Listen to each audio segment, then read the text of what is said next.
อยใจก็เดินหนีไปไกลผู้คนที่วุ่นวายหากเหนื่อยกายก็ลองพักลงตรงที่ใจมันผ่อนคลายหากวันนี้ชีวิตที่ฝันมันยังไม่เป็นดังใจไม่เป็นไรค่อยเริ่มกันใหม่พรุ่งนี้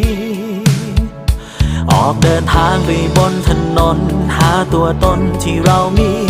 ว่าวันนี้ชีวิตที่ดีมันมีความสุขอยู่จริงไหม